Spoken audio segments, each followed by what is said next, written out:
Good evening, ladies and gentlemen. This says I'm Gerhard Kasper, and so I accept that. And I am trustee in residence at the American Academy, and it is my great honor to welcome you all to our 43rd class of fellows. You are the 43rd class of fellows. I'd like to offer a special welcome to Marian Ackerman. I'll say a word about her in a second.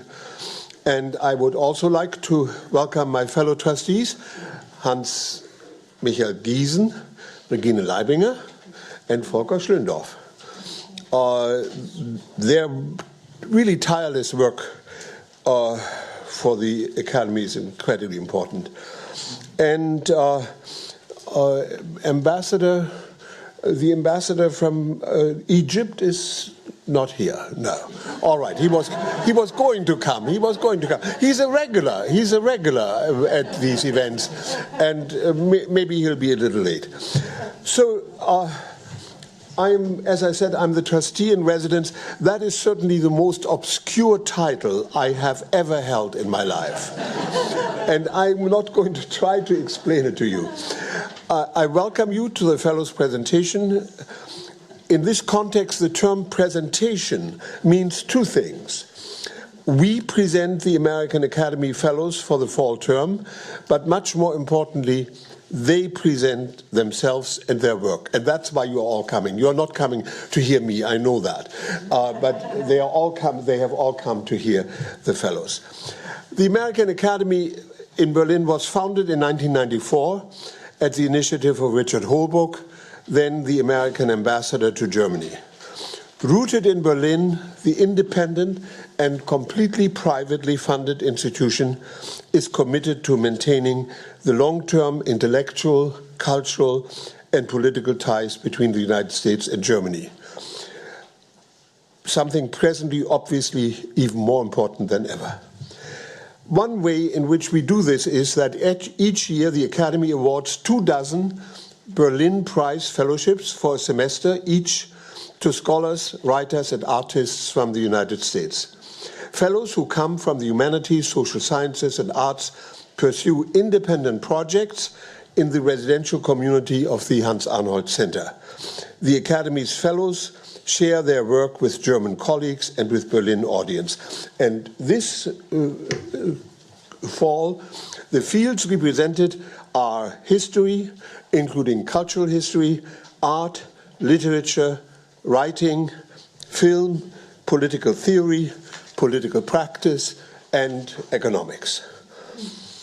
At this very first meeting, we introduce the fellows to you, as I said, but we also have the tradition of introducing the fellows to Germany. And this year, we have invited the Director General of the State Art Collections in Dresden, Marion Ackerman.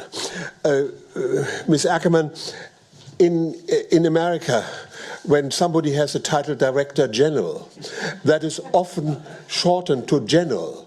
So I should really be addressing you as a General. For instance, the Attorney General of the United States is a General. And I now notice, of course, our Executive Director sitting there, and I have forgotten to introduce you. I apologize and mention the two of you. So, General Ackerman.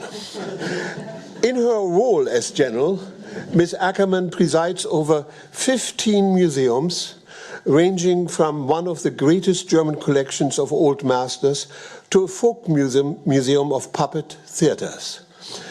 In 2020, the American Academy and the State Art Collections will inaugurate a new cooperative lecture series in Dresden in honor of our mutual benefactor, Henry Arnhold, the cousin of Hans Arnhold, after whom this center is named.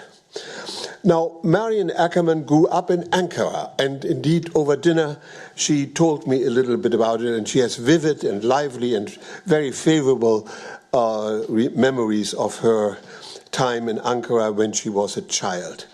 She received her PhD in Göttingen with a dissertation on Wassily Kandinsky, and then had a stellar career, first as curator at one of my favorite German museums, the Lenbach House. And actually, I think every step up you took afterwards was really a step down because you had to leave the Lenbach House. In the Lenbach House in Munich, then at the age of 38, she became director of the Kunstmuseum Stuttgart. In 2009, the director of the art collections of the state of North Rhine-Westphalia in Düsseldorf, and as of 3 years ago, Director General of the magnificent state art collections in Dresden. Now, I mentioned that her jurisdiction extends to a museum of Saxon puppet theaters. Now, some of you will know this, those of you at least who are Germans, that the hero of the German puppet theater is a character by the name of Kasper. Alas, spelled with a K, but we'll ignore these little differences. And Kasper is very brave and very funny. And Ms. Ackermann, the next time I come to Dresden, I hope you will arrange for me to tour the museum of my famous namesake. Thank you, thank you. It's yours, all yours.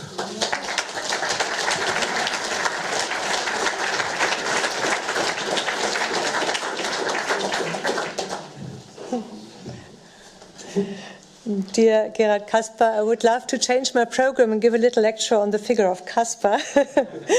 Dear fellows, dear guests, ladies and gentlemen, I feel very honored to be invited here to deliver the welcoming speech for the American Academy's class of fall 2019 fellows and residents.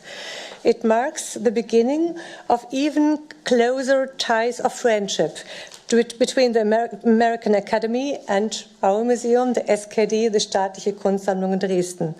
You already told about the 15 museums. I don't have time now to tell more about the Staatliche Kunstsammlung in Dresden, but it would take longer than I have. I have to help my speech very brief. So our contacts are long established, but the impulse to intensify our relationship came from a mutual friend and benefactor.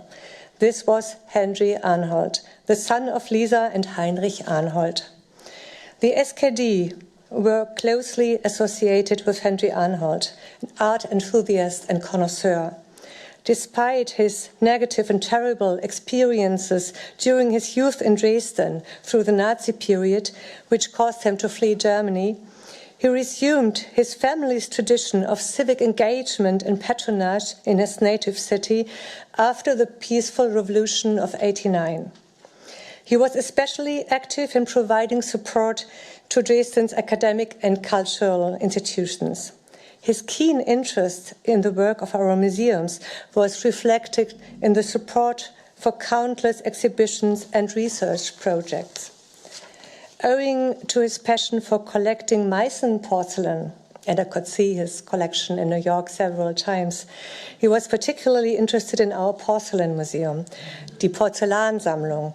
But he was also a generous sponsor of the Kupferstichkabinett, the Prinzkabinett, the Albertinum, and other museums, such as the Grünes Gewölbe, the Green Vault, and the Mathematisch-Physikalischer Salon. On August 23, 2018, Henry Arnhold passed away in New York at the age of 96. We were always deeply impressed by his wisdom, his dedication, his generosity, his cheerfulness, and above all, his capacity for forgiveness. I could meet him for the last time some weeks before he died in New York, and he was always speaking about his motto, continuous building bridges between people. The promotion of international exchange and intercultural communication, as well as the encouragement and sponsorship of young people, were matters that were very close to his heart. Building on the research exchange program for museum professionals organized between the SKD and the Metropolitan Museum, as well as the Victoria and Albert Museum, a cooperation agreement has been signed between the American Academy and the Staatliche Kunstsammlung Dresden with the aim of promoting scientific and cultural exchange between Berlin and Dresden. Berlin and Dresden. Both these cities, each in its own way, are outstanding centers of culture, cities that incorporate a dense network of cultural significant institutions. They are cities which attracted in the past and continue to attract today large numbers of people who are productive in the intellectual and cultural spheres. By way of illustration, only to give some examples, I should like to share some thoughts and highlight a few individual institutions. If we consider the history of art in the early 20th century, we can speak of the artist group Brücke as forming a bridge between the two cities. The group was formed in Dresden in 1905 by Ernst Ludwig Kirchner, Fritz Bleil, Erich Heckel and Carl Schmidt-Rottluff. In 1908, Max Pechstein, who had been a member of the group since 1906, moved to Berlin. He had been commissioned to paint the interior of the house belonging to the architect Bruno Schneidereit on Kurfürstendamm, and he established a studio there. Erich Heckel and Ernst Ludwig Kirchner visited him a number of times. At the end of 1911, the other members of the artist groups followed Pechstein and likewise settled in the German capital. Nevertheless, the activities of the Brücke artists are primarily associated with Dresden. Even after Max Pechstein moved to Berlin, they continued to meet at the Moritzburg lakes in order to work together there. The landscape is the same as it was at the beginning of the century. If you travel there, you will see all the places you know from the paintings. The nude female figures painted by Max Pechstein, Ernst Ludwig Kirchner and Erich Heckel in this lake landscape are among the group's best-known works. Another important personality connected with both Dresden and Berlin during the 20th century was the dancer Mary Wigman. And again, Henry Arnhold really adored the dance coming from the Dresden school. Mary Wigman was a key protagonist of modern expressionist dance for Ausdruckstanz in the Weimar Republic. In 1920, she opened a school for modern dance in Dresden. Among her most famous pupils were Harald Kreuzberg, Gret Palucca, Hanja Holm and Lotte Goslar. Mary Wigman cultivated a wide range of contacts with the lively art scene in the city, for example, with the aforementioned artist Ernst Ludwig Kirchner. In 1949, she settled in West Berlin, where she established the Mary Wigman Studio as a new school for expressionist dance. As a dancer and choreographer, she succeeded in the 50s in building on her pre-war success with performances in West Germany and in the divided capital city. Many connections can also be drawn if one looks at the rich art and museum landscapes of the two cities. Take, for example, the spectacular new and transformed museum buildings created by the American architect Daniel Libeskind. In 2001, the Jewish Museum opened in Berlin, the most striking section of which is the Libeskind building. It is based on the architect's Between the Lines design, through which he wished to recount German Jewish history. The zigzag from the architecture, with angled walls and vertical concrete voids, deliberately seeks to create a sense of insecurity and disorientation. In Dresden, Daniel Libeskind has driven a huge arrow-like wedge made of metal slats through the neoclassicist facade of the Militärhistorisches Museum of the Bundeswehr, so the military museum.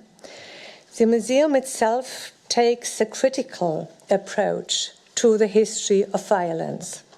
Taking this content as a starting point, Libeskind cut through the outer shell of the museum in order to fundamentally alter the character of the former Arsenal building. It's really a wonderful, wonderful building. With the Staatliche Kunstsammlung in Dresden and the Staatliche Museen zu Berlin, Stiftung Preußischer Kulturbesitz, both cities have major museum alliances whose collections are universal in character.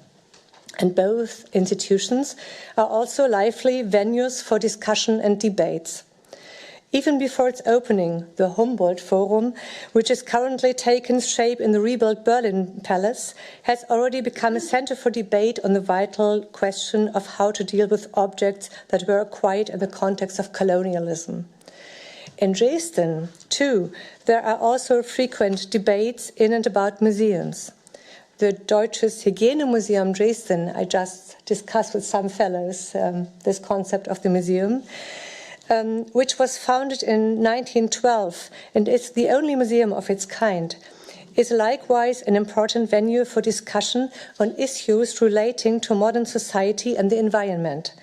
At the focal point is the transparent man as a utopian vision of total surveillance of the individual.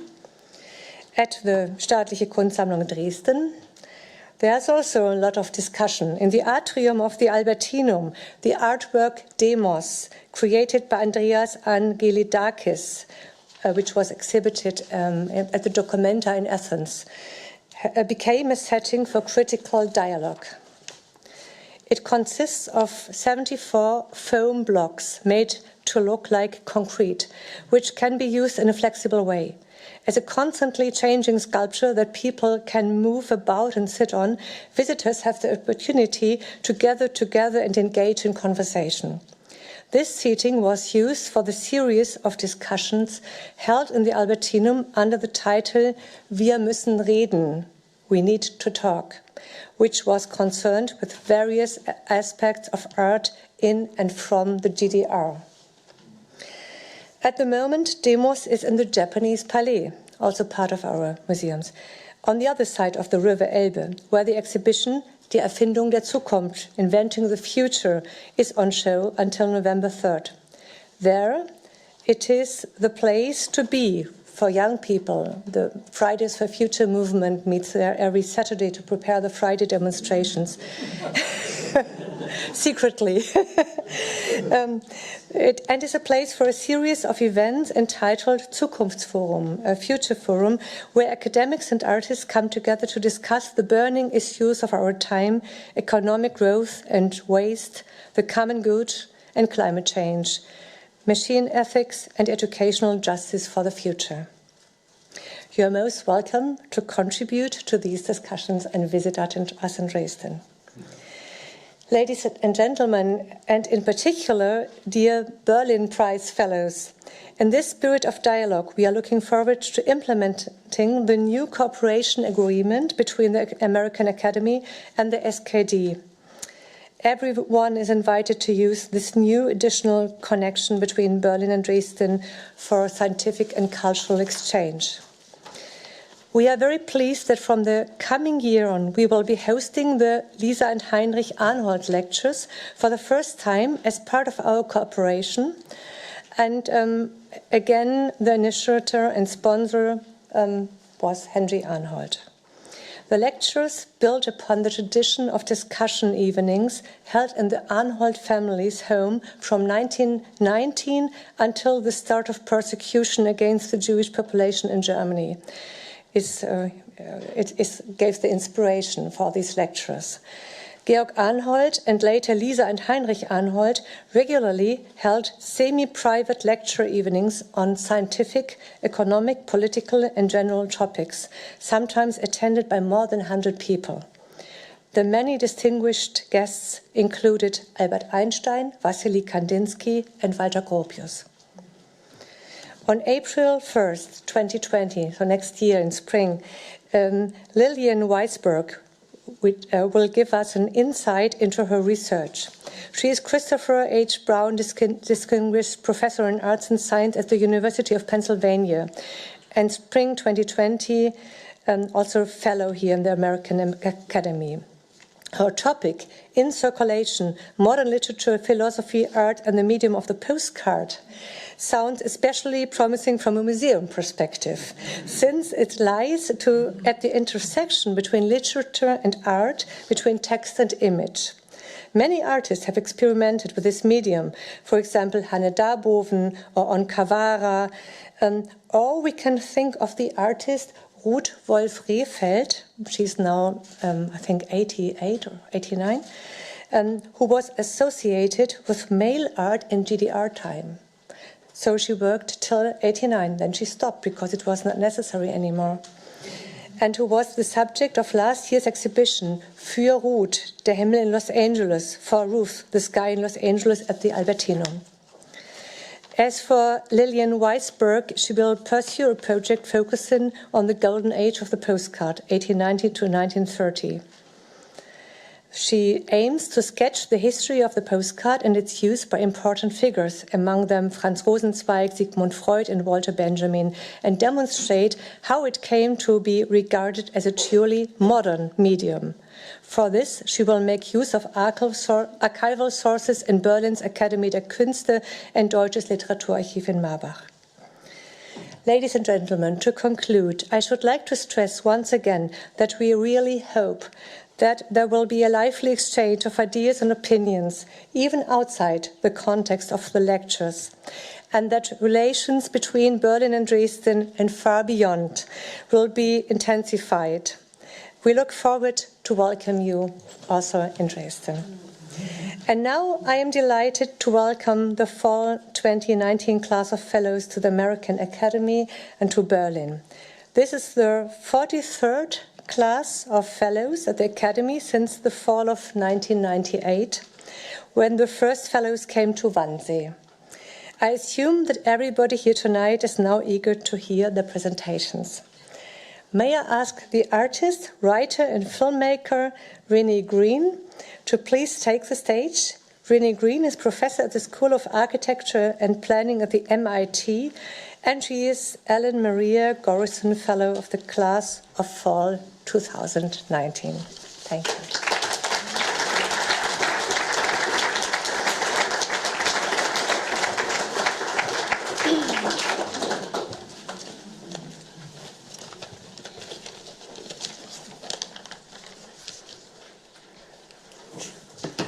Good evening. My name is Renee Green, as you just heard, and I'm very happy to be returning to Berlin for an extended time as the Ellen Maria Gorrison Fellow, and happy to be hosted here at the American Academy. It's wonderful to be welcomed back. Over the years, I've always returned as ongoing relationships with people, friends, colleagues, and the city have developed here since I began in Berlin as a DAAD fellow back in 1993. Much has happened in the interim, and now here we are in 2019. And it's been, in many ways, quite an astonishing ride. Much of the work I've made and make explores and examines the myriad adventures of continuing to be alive, variously interpreted. What is life? To quote book titles by both Lynn Margulis and Erwin Schrödinger. In my work as an artist, writer, and filmmaker, I study and explore experiments in perception, aesthetics, thought, language, translation, and exile, as well as experiments in living and in inhabiting places and spaces through durations of time. I'm interested in probing the attempts made by others and also myself in invented and in inherited conditions around the world, amid endless dreams, often with water in between. Many of these efforts could be summarized as probing forms of relation amid movements chosen or necessitated by life conditions.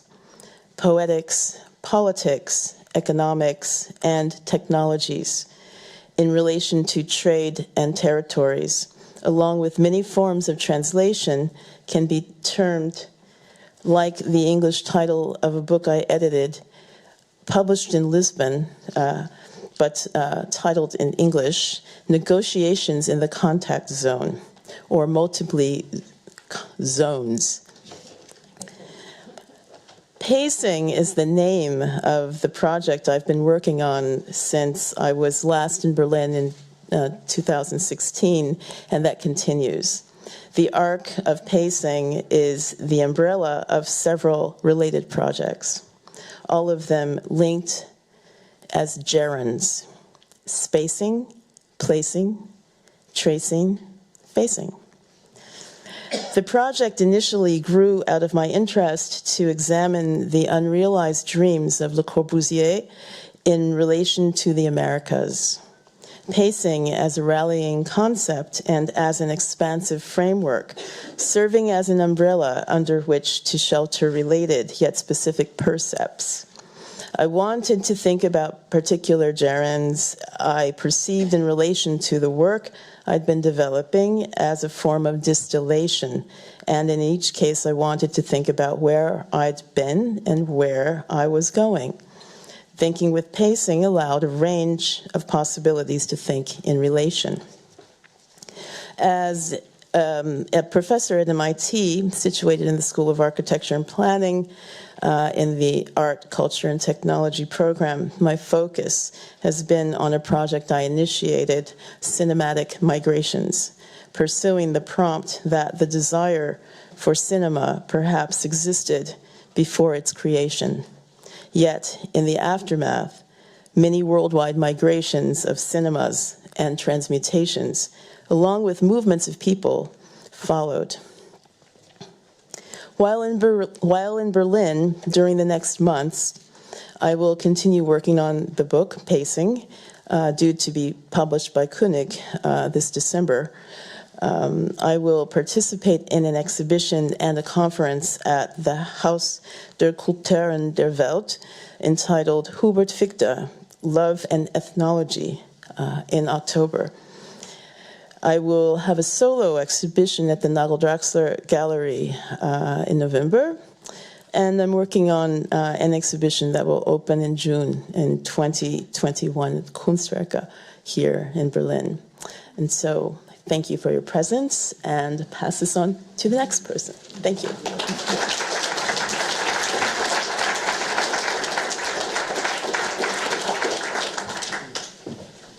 Hello, everybody. Wonderful to be here. I'm Daniel Ziblatt, a professor of government at Harvard University and the Axel Springer Fellow here at the American Academy. We live in an age of disruptions, technological, economic, political. And one of the biggest political disruptions that I've experienced in my lifetime, and many of us have experienced in our lifetimes, is a simple fact that democracies don't die like they used to. The way that democracies die has changed. Democracies used to die at the hands of men with guns. 3/4 of democratic breakdowns during the Cold War came in the form of military coups. Since the end of the Cold War, democracies die now in much more subtle ways at the hands of presidents and prime ministers, elected politicians, who use the very institutions of democracy to subvert it. What's particularly dangerous about this mode of democratic death is precisely that it often happens behind a facade of democracy. There are no tanks in the streets, constitutions still operate, elections still happen, parliaments continue to meet. Democratic decay is often incremental, subtle, and slow. So citizens often don't know what's happening until it's too late. I've spent my career studying democratic breakthroughs and democratic breakdowns, and this past year I wrote a book with a co-author called How Democracies Die, Wie Demokratien sterben, that explores exactly these themes. This fall, while I'm in Berlin, and I'll be in Berlin for the year, but my fall here at the American Academy, I'm going to be answering two really big questions. First, what explains the rise in established democracies of politicians and political parties that challenge and attack democratic rules and norms? So what's driving this? Is this driven by economic change? Is this driven by demographic change? Or is it also in part driven, as I suspect, by failings of mainstream political parties? And I want to explore this. So I'll be studying this in the context of Germany, while I'll be looking at data. I'm a political scientist. I'll be interviewing politicians. And yes, I'll also be speaking to voters. The second question I will be exploring is, what lessons can we draw from how democracies have historically and continue today to deal with illiberalism within their own midst? Should state authorities ban such parties? Should mainstream political parties stigmatize outsider parties? Should we embrace what Oliver Wendell Holmes called the free marketplace of ideas and just let good ideas beat out bad ideas? Or are there other lessons that we can draw from our own country's experiences with democracy about mobilizing democratic forces to defend democracy? And what exactly does that mean? So I'm interested in knowing how these debates are unfolding in Germany today, and that's one of the major themes I'm going to be looking at. So these two questions: what causes the radicalization of parties, in particular right parties, and what can be done about it? These, I hope, will add up to a book that I hope to write on the post-war development of democracy in Western Europe and North America. So just to give a little bit of an autobiography, my first book that I wrote, my first scholarly book, was an analysis of state building in Europe and Germany before 1871. My second scholarly book was a study of Germany in Europe from 1871 to 1933. And so this third installment, in a way, is the post-45 development. And I think in the process, I hope to rethink a lot of the processes of democratization and challenges to democracy today. Just as a final word, I was thinking about this earlier this afternoon, that as we think about when this institution was founded, it was in a kind of triumphant moment. And who would have ever thought in 2019 that we'd be discussing challenges, these fundamental challenges to democracy in Britain and Germany and the United States? Probably nobody would have thought this. But the reality is it's exactly institutions like this that are necessary in moments like this. And so I'm really grateful to be here. Thank you.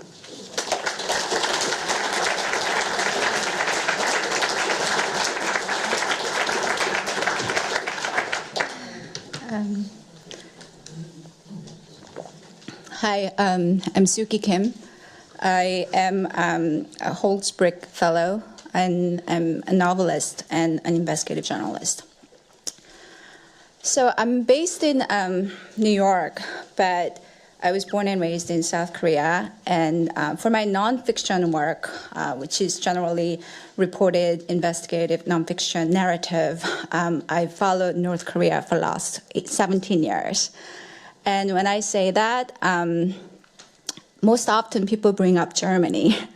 So whether that's sensical or nonsensical, Germany is the only other example that people can think of, which has to do with a divided nation and a divided people, divided land. So this is a topic that has really taken up my obsession for a long, long time. But North Korea is really different in many ways politically than Germany. And North Korea, you don't want to be number one in this area, but it is currently biggest gulag in the world and a concentration camp, really, posing as a nation. So, and it's also, I don't mean to say in a place that's been founded by Richard Holbrooke and Henry Kissinger, but foreign policy has been useless when it comes to North Korea, completely failed. It's also human rights, protection for human rights violations has also completely failed with North Korea. And another area that has failed is journalism. Reason for that is because you can't really get an access that's unfiltered. Any access you get is government sanctioned. So information you get as a writer will never be the truth. In fact, it would be the opposite. So following it has been a real challenge. And at some point, I went in and out of North Korea throughout a decade. Finally, I went in undercover and lived inside Pyongyang during the last regime change. When the last great leader died and Kim Jong-un rose to power, I lived there in a military compound with young men, 270 of them, who are aged 20, 19.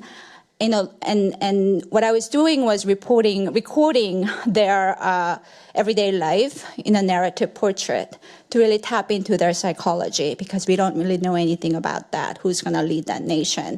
So with that was my last book, Without You, There Is No Us. My current project here that I'm doing, I've been following a story for the last couple of years, a trail, really, of a death and a murder that happened in Kuala Lumpur Airport in 2017. If you remember, Kim Jong-nam, who was the rightful heir to the Great Leader title, was killed in the airport with the use of chemical weapon called VX agent, and his young son vanished. So I've been in the trail of that death and also the vanishing for the last 2 years. And my method has been investigative and also narrative, revisiting all the places of their lives up until it was disrupted. What I was following, I realized, was following the trace of a war, shadow of the Korean War, which was 1950. Generations later, here are these lives that are completely missing. So that brought me to worlds that are war-torn, such as Bosnia and Cambodia. And through this, what I'm trying to do is somehow bring up the universality of inhumanity and also human complicity, that we allow these kind of lives to be disrupted and continue. And that brings me back to Germany question. I actually came in with some sort of notion of what I thought the German parallel to Korea might be on a political, intellectual level. But actually, being here for the last couple of weeks, I am amazed how similar, despite the fact that wall has been gone for 30 years, how similar psychological damage or lasting impressions or memories have been. So in a way, that's changing my book. Part of the book, actually, I am writing a feature for The New Yorker on this topic, but the real lasting impact of the book is about the psychological consequences on the next generation. So now I think with my time here at the Academy, I will be adding a German chapter to the book, and how much I will learn for the next couple of months here on the larger question of what happens to a society long after the war is over and the separation has impacted generations. Thank you.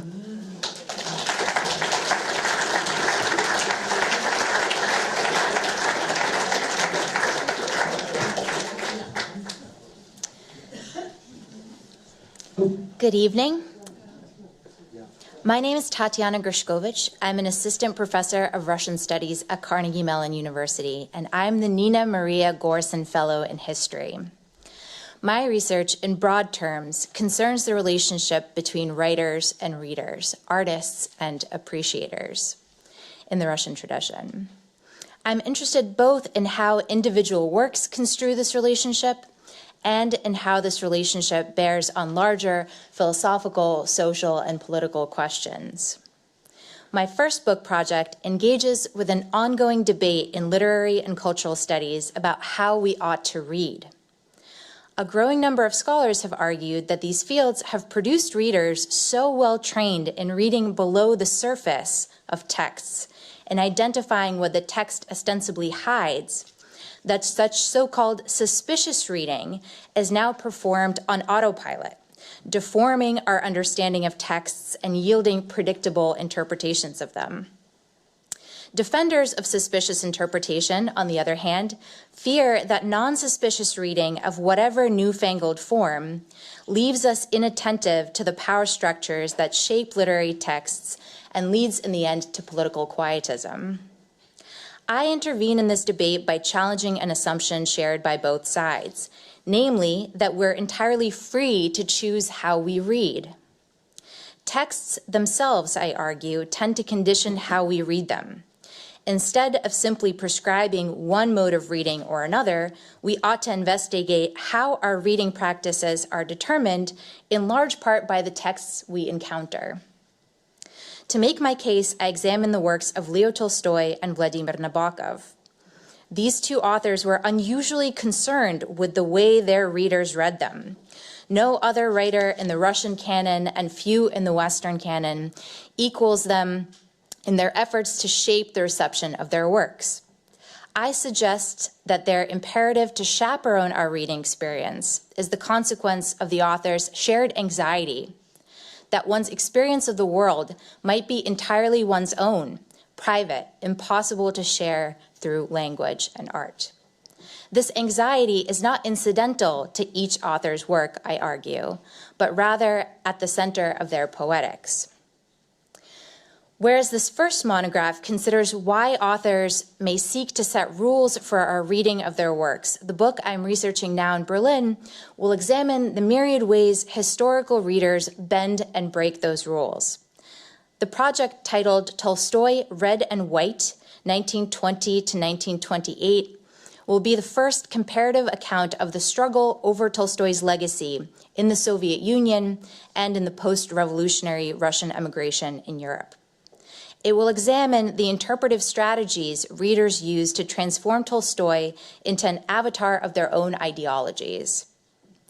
We know something about the efforts to create a so-called Red Tolstoy in the Soviet Union, though not nearly enough in light of the extent and significance of these efforts.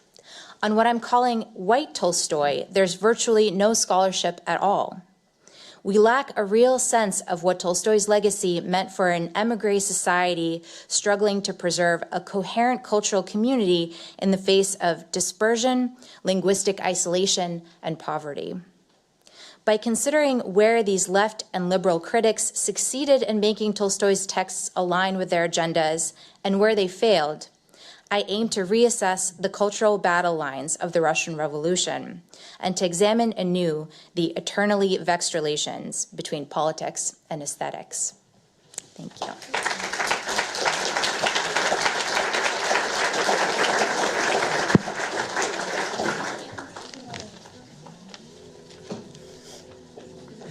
It works. Wonderful. Hello, everyone. My name is Angela Flournoy, and I am a Mary Ellen von der Heyden Fellow in Fiction. There are two of us this fall. It's such a pleasure to be here with you at the Academy and to have this opportunity to share my work with you. After the 2016 presidential election, when news media, reeling from an outcome they hadn't foreseen, began scrutinizing the demographic breakdowns of how different sorts of Americans voted, one piece of data was heralded as a sign of hope. Black women across age and education spectrums had voted against bigotry and isolationism. We were heralded as the future. Somehow we were going to be the moral compass of our country. Somehow, Black women, no matter if they were 20 years old with no college degree or 60 years old with a PhD, knew something that the rest of the country didn't know. And we were going to somehow lead everyone to the promised land and to some better form of America. But missing in these conversations were analysis of what that future might look like for Black women themselves, where they might fit in this future that they were voting for, that they were on the right side of history for. My new novel, which is still entitled, aims to imagine this future.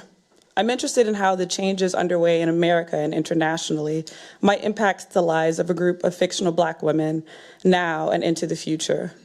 I aim to look at a group of 4 African-American women, both in New York and in Los Angeles, and follow their lives from the early 2010s, 20 years into the future. What will community look like for these women as urban centers become more dense, as neighborhoods become what we sort of broadly call gentrified? What will belonging mean to these women as immigration continues to change what it means to call oneself an American? What will belonging mean to these women as they find themselves perhaps no longer the minority in their community, perhaps no longer the population that is considered marginalized in their community, perhaps no longer speaking the language that most people in their neighborhoods speak? What will belonging look like to them then? And what will being Black mean to them then? What will they do with the anxiety that so many of us feel about our warming planet as time runs out to affect real change? Anxiety is a big thing on my mind these days, as is sort of generational dread. I think that a lot of millennials, particularly a lot of millennials of color, feel anxiety and sort of dread about the future. But what is after that? What is after feeling that they don't know if they're going to have a retirement to look forward to when they finish working? Will they ever be able to stop working? What is after that? How do we plan? In my first novel, The Turner House, I looked at how 60 years of history in the city of Detroit shaped the hopes, dreams, and outcomes of a single family. I use the lens of a single house to look at how housing segregation, industrialization, the great migration of African Americans from the South to the North, and post-industrialization and white flight change these people's lives. I hope to, instead of looking at the past, be able to look forward and imagine an outcome for this population of people who, to everyone else, seems to have figured out what we need to do, at least how we need to vote, what we need to do at the ballot box to make America a better place, or at least not a crazy place. But what does that mean for how they will love? What does that mean for the fact that African American women have the highest maternal mortality rate for pregnancies of not just any other Americans, but for a large swath of the world? What does that mean? I hope that my time here in Germany can be spent using information about how communities are changing as immigration impacts communities, how communities are adapting as climate change impacts the way that we live and the decisions we make, both on an individual level and on a civic level. I hope to use that information to be able to better inform the novel that I'm working on. So my talk is on October 15th, and I hope to see some of you there. Thank you.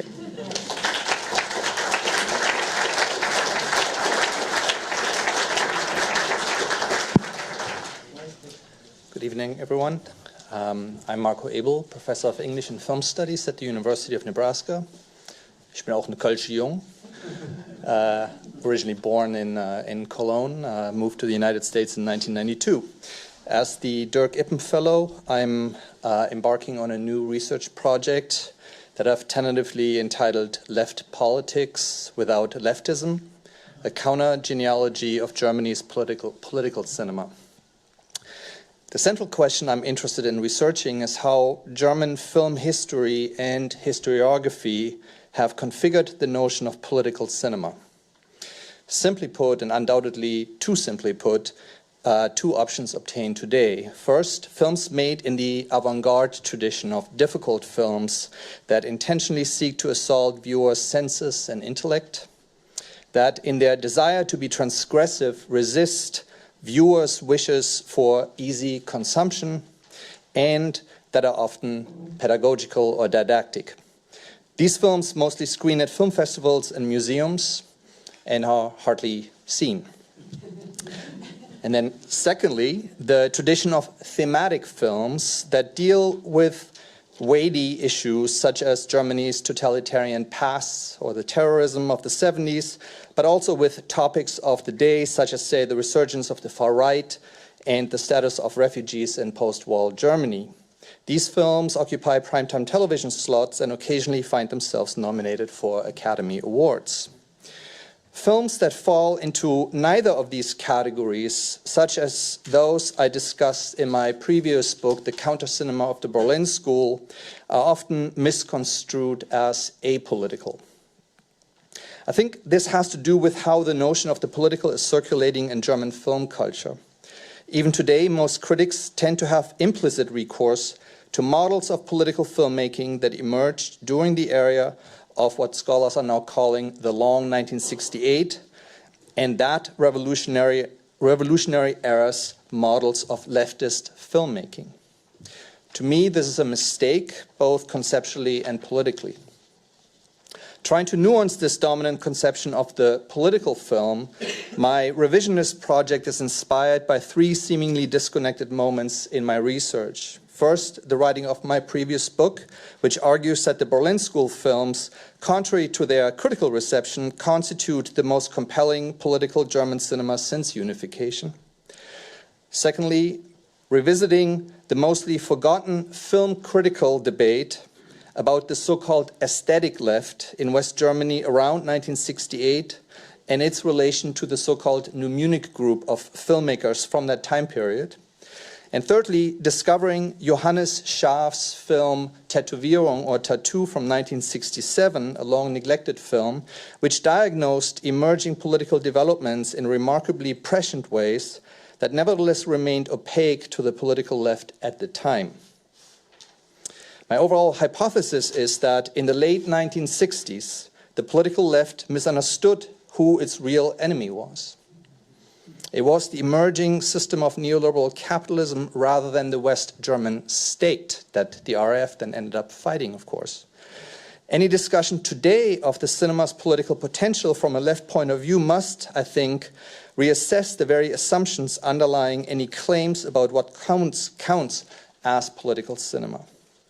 And in closing, I'd like to say that it is a real honor to be here, not just at the Academy in general, but also since Mr. Volker Schlöndorff, a pivotal figure of the 1960s, 1970s, and beyond of German cinema, is here.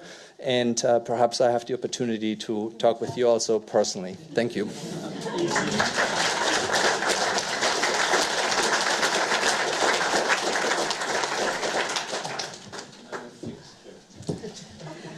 Hello, hi, I'm Laura Tyson. I am the Distinguished Professor of the Graduate School at the University of California at Berkeley, where I have been for 40 years.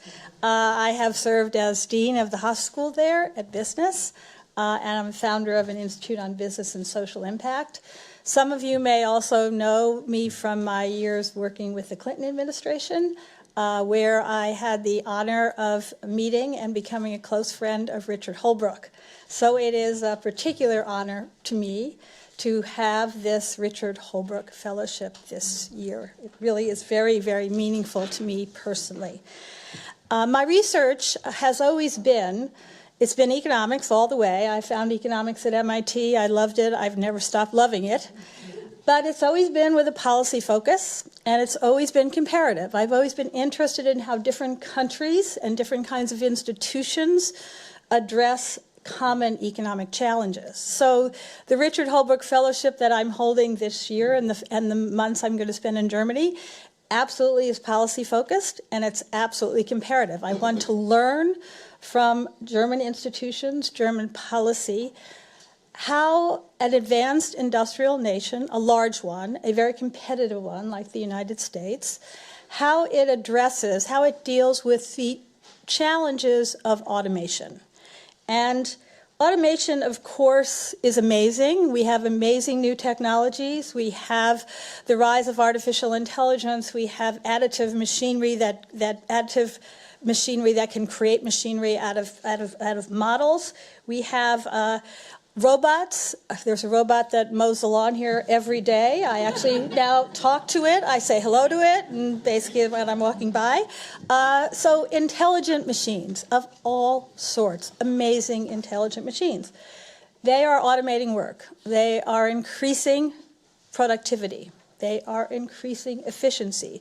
The history of civilization is one where increasing productivity brought increasing living standards. So the benefits of new technology in the form of enhanced productivity cannot be questioned. At the same time, these kinds of automated production techniques are causing major changes in how production occurs. They are already displacing thousands of workers. Indeed, if you go around the world, millions of workers from their current tasks, their current occupations, their current sectors. Are they in industry? Are they in agriculture? Are they in high-end services? All of these things are being disrupted. And that will continue over the next, as for the foreseeable future. So the question is, or there are many questions, what can we do, what can societies do to help those who are dislocated, and to help share the benefits of the productivity gains from automation broadly across society? Those are the challenges. There are a growing number of researchers around the world, including in Germany. There's a very, very active group of scholars that I've identified and I've reached out to and connected with, who are asking key questions about the effects of intelligent machines on what's called the future of work. That's how the sort of subject area has come to be called. What is the future of work? How is automation affecting the future of work? And here are some of the questions, and these are questions that will be the focus of my research, and that, as I said, I've already been working with some scholars here who are working on the same questions. First question: as intelligent machines take on more tasks that are currently done by humans, will there be enough jobs for humans? You know, John Maynard Keynes, more than a century ago, worried about technological unemployment. So far, we haven't seen technological unemployment. Automation has changed what humans are doing, but they've moved from some tasks to other tasks. Is this time different? If we really have super intelligent, capable machines that can do a lot of the work that humans can do, what kinds of employment will be left for humans? So that's a question. I mentioned intelligent machines are already displacing workers. They're displacing them from routine manual tasks. And by the way, routine manual tasks include manufacturing and routine cognitive tasks. That includes office work. That includes coding. That includes accounting, routine cognitive tasks. Well, the displacement is occurring. It's occurring rapidly in the advanced industrial countries. So what new tasks will emerge? What new jobs will emerge? What educational and skill requirements for the new tasks and new jobs? What are they? How are we going to train people? For what? So far, it appears that workers in middle and low-skill jobs, those routine jobs, are most at risk for job loss and job displacement, while automation is actually increasing the demand for workers who have skills that are complementary, needed by the technology. So economists in Germany and in the US and around the world have started to worry about polarization, what's called the polarization of the labor market. Those at the top with the requisite skills and education to work with the technology, not to be displaced by it, but to create it and work with it, will be benefited. Those in the middle and the bottom with routine skills that basically substituted by machines, what's going to happen to them? What are the implications for wage and income inequality? This is a very big question. We worry about income inequality in advanced industrial countries. It's a big, big problem. It has been increasing significantly. The biggest form of inequality is in wages, because most people get paid wages. So if wages become more unequal, then that will feed inequality. Finally, basically, what about the social protections for workers if they move out of standard employment relationships into things like independent gig workers, independent workers who work for a number of employers but have no single employer, move from job to job, don't have a claim on social protections? So those are some of the questions. I want to end with, why did I come to Germany to look at this? I felt that it is important to understand how a big, competitive economy with a long history of institutions to represent worker interests, a strong set of social protections for workers, a strong educational and training system to train the workers of tomorrow, a strong 4.0 policy agenda for industry. How is Germany answering these questions? And can we learn from Germany's answers in other advanced industrial countries? At the end of the day, I would like to increase my understanding of what's going on in Germany and bring it back to, well, I think right now I'm going to bring it back to my home state of California. I don't think the federal government in the United States is going to listen too much to me. But you know what? The progressive state of California will. And so I'm really looking forward to having a terrific time here. I've met with a number of scholars already. There's going to be a great workshop I'm going to be putting together here in December. I am working with some people from the Ministry of Labor, the Ministry of the Economy and Energy, the Finance Ministry here, as well as the Humboldt University and Humboldt Society for the Internet and Society. So I have a lot of really wonderful connections, and I'm really looking forward to learning a lot. Thank you very much.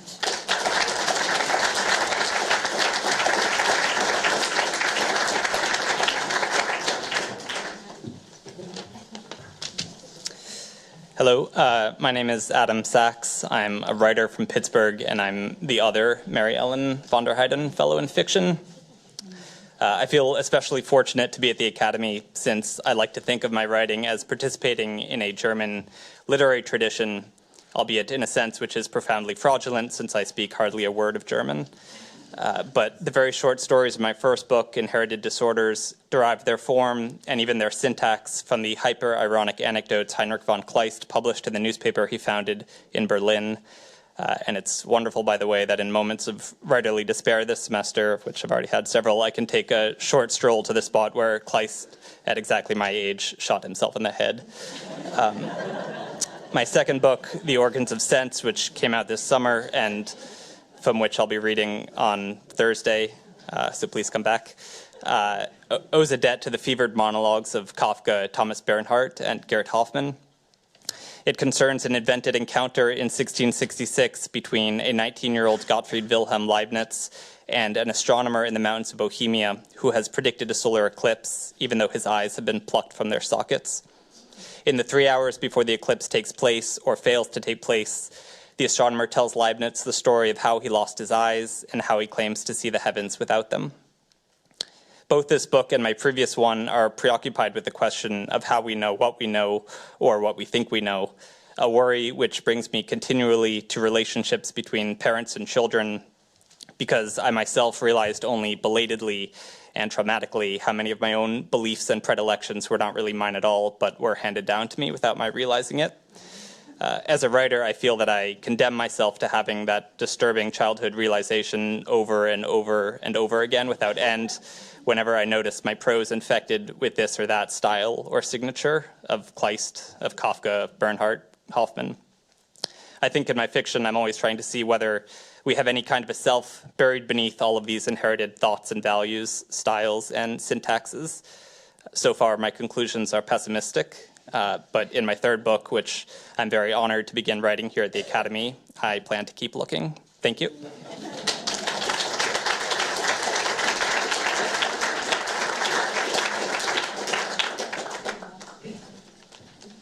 Hi, everyone. Thank you for your time and attention this evening. It's a great pleasure to be here. My name is Stephen Klein. I am an assistant professor of political science at the University of Florida, and I am the Daimler Fellow here at the American Academy this semester, where I'm thrilled to be working on my second book project. I'm a political theorist, and so the way I understand that is I try to take very big philosophical questions, like what is democracy, what is freedom, and try to think about how we can rethink those questions in light of the political and social transformations that we're living through today. And while I'm here, what I'm particularly interested in is debt. And I'm interested in how the rise of debt, both public and private, is transforming democracy today. So to give you two examples of some numerical examples of how dramatic this change has been, today global public debt equals around 80% of global GDP. As recently as 1980, that number was only 20%.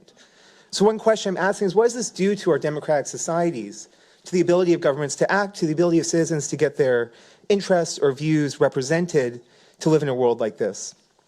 And what does it do to people's sense of citizenship or belonging to live in a society where having a good credit rating is maybe as important as having a good job or participating in politics?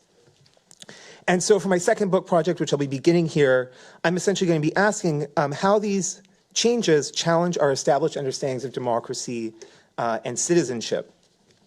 And in addition, I'm going to be thinking, so one question is going to be more sort of historical and analytic, looking at these transformations. And then another facet is going to be thinking about how we might change these ideals in light of these fundamental changes in the way that we manage debt, finance, and money. And so in the project, there's going to be three aspects that I'm really interested in, or three questions I'm really interested in. So one is sort of, what is debt? How should we think about money, finance, and banking from a broad philosophical perspective? What specific sort of social and political relationships do creditor and debtor relationships produce, and how do they relate to other relationships that political theorists have been very interested in, like relationships between workers and their bosses, or between co-citizens where we might see each other as equals? And here I'll just mention sort of the historical interest of mine. My kind of master thinker in thinking about these questions is the Hungarian social philosopher and political economist Karl Polanyi, who was one of the first to really think about these questions in the 20th century, and who his life traversed Europe through America and to Canada. He eventually settled in Toronto, which is also the path that my grandfather took from Austria, where he was forced to leave and eventually settle in Toronto. And so I feel like there's some sort of full circle with me coming back to Europe to think about some of these questions. The second set of questions are historical. So I'm interested in how we should think about the transformations in the structure of public-private debt that began in the 1970s, the changing role of banks and finances in our societies, and how these transformations have altered the terrain of democratic politics, both domestically and internationally. And then finally, there's going to be a normative component because I'm a political philosopher, so I'm allowed to say what I think we ought to do and not just describe what we're doing. And so I'm going to be thinking about what the alternative is to our current debtor democracies and debtor societies. And here I'll just say I don't think we can roll back the clock and eliminate the role that debt is playing in our economies. I think in many ways it's been a positive change to make credit and debt more widely available to companies and individuals. But I'm interested in things like the normative grounds of debt relief and debt forgiveness, how we can think about more inclusive or democratic models of banking and central banking, and how we could develop a theory of financial citizenship that might build on earlier ideas of social citizenship that were developed during the last era of democratic transformations of capitalism. So I'll say I'm very excited to be here. It's a wonderful place to be thinking about these questions and be having conversations with my other fellows throughout the semester. So thank you very much for your time.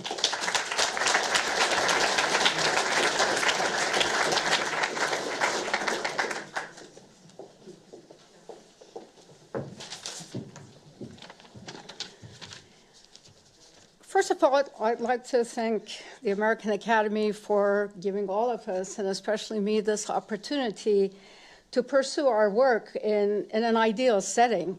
I'd like to thank the whole staff here who are actually like miracle workers because they really know what we're thinking of wanting, and it's in front of our door. So this is like one of the best academic or non-academic experiences I had.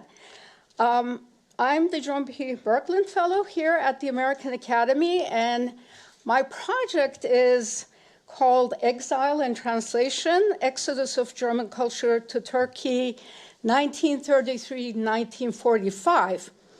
But a lot of these professors, especially scientists who came to Turkey at the time, stayed on for long periods, well into the 50s and 60s, at which time I was a young child. And my parents, who were both scientists, and my father was trained in Germany, also acted as their translators and assistants. And they used to come to our house. I was a very young child. I just kept hearing this German all the time, and I didn't understand what they were talking about. Why were people on the street talking another language, Turkish? Why were we speaking German at home? Or I didn't speak it, so I decided to learn this language because I didn't like it when people kept secrets from me in another language, even though I was only 2 years old. Okay.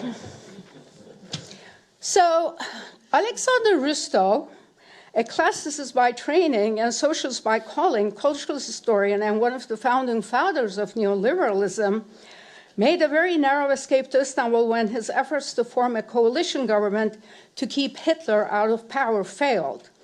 The exodus of German Jewish and anti-Nazi academics and intellectuals began with the passage of the law, Gesetz zur Wiederherstellung des Berufsbeamtentums, which was a law for the restoration of the professional civil service, which went into effect on April 7, 1933, just a few weeks after Hitler came to power. This law led to the dismissal of all non-Aryan and politically suspect civil servants, professors, teachers, judges from their positions. Shortly afterwards, a similar law was passed concerning lawyers, notaries, tax consultants, and even musicians. By an auspicious coincidence, at this time, Kemal Atatürk, the founder of the modern Turkish Republic and its first president, was launching a very ambitious westernization project to break the hold of entrenched Islamic practices he regarded incompatible with his view of a modern nation state. He believed that the success of Turkey's belated modernization depended on a radical reform of the university system. So through the mediation of a Zurich-based organization, more than 150 German intellectuals, academics, artists, writers arrived with their families, in some cases with their libraries and their laboratories, to teach on short-term contracts at the universities of Istanbul and Ankara. Besides Rustow, Among the many others who arrived were Ernst Reuter, and this is my special interest in Berlin because, as you know, he was twice the mayor of Berlin after returning from his 12-year exile in Ankara and Istanbul. And Erich Auerbach, Hans Reichenbach, and also the world-class architect Bruno Taut, who's also well known in Berlin and who also died in Turkey, by the way.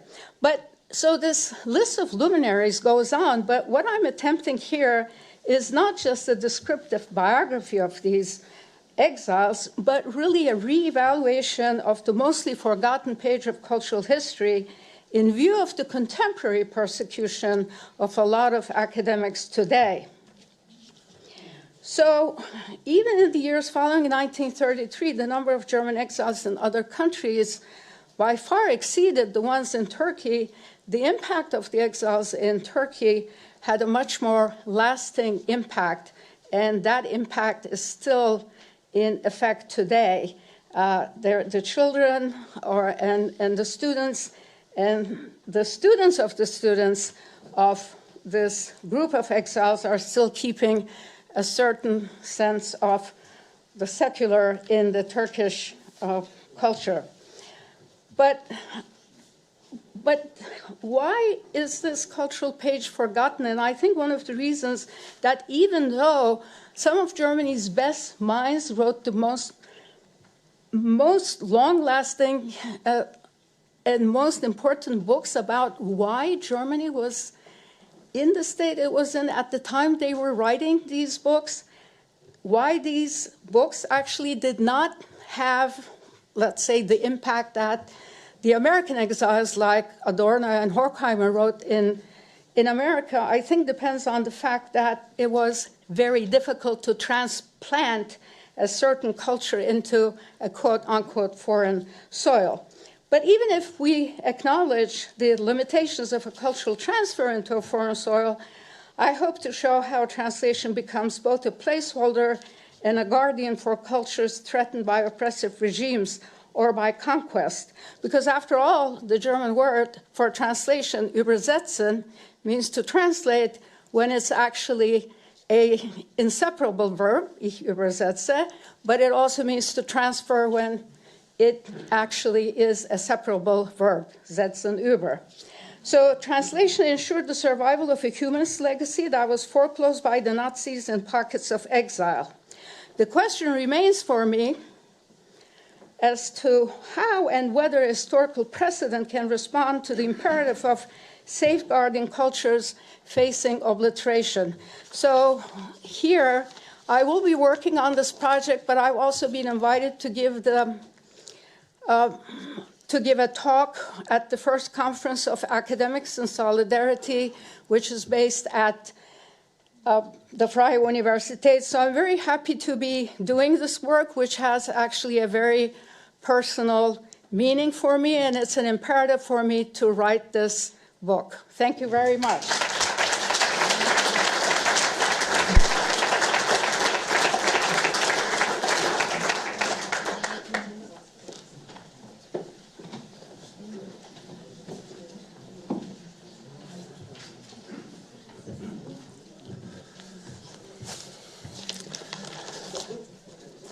And so I'm the last.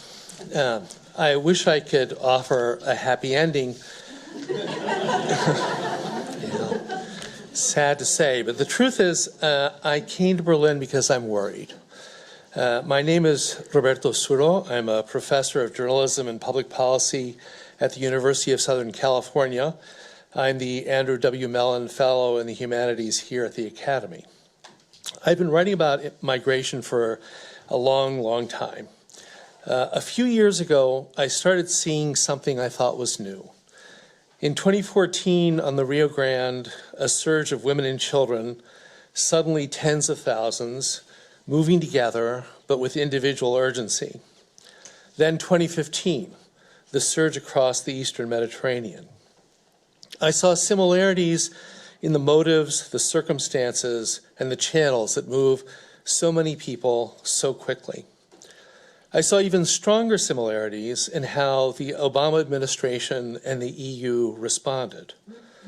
They deployed old mechanisms of migration control designed to keep migrants far away, to make the journey so dangerous, so costly that they stayed put. But deterrence failed. Many thousands made the trip regardless, and many gained entry but only into a legal limbo. Another similarity, these policy failures prompted backlash. Opportunistic politicians in both countries stoked anxieties about demographic change, economic inequalities, race, unreliable institutions. Anxieties that helped produce Trumpism, the AfD, similar movements across Europe. My worries mounted in 2018. Something predictable happened in the US. We know from experience that deterrence policies only have a temporary effect.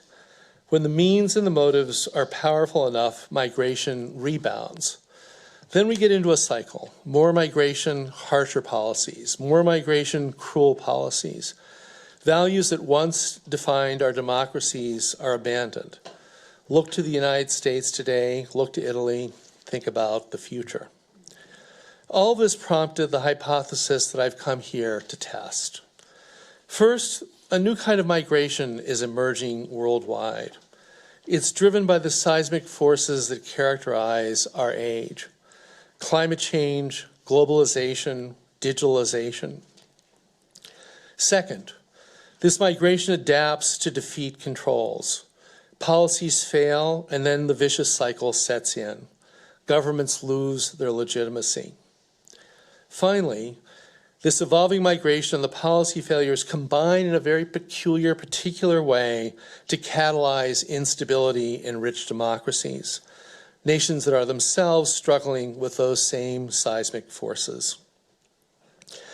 I've come here not merely to test this gloomy hypothesis, but also to look for new thinking, fresh ideas, even if they are still in bits and pieces. I've come to look for nodes where thinkers in Europe and the United States can connect and work together on a way forward. In January, the Academy will host an international conference here to that end. For that opportunity, I am enormously grateful to this magnificent institution, the American Academy in Berlin, a sentiment that I'm sure is shared by all of us you have met just now, each in our own very different ways. So on behalf of my colleagues, let me again thank all of you who have come here today and offer a special thanks to those of you who support the Academy and its unique mission. Guten Abend.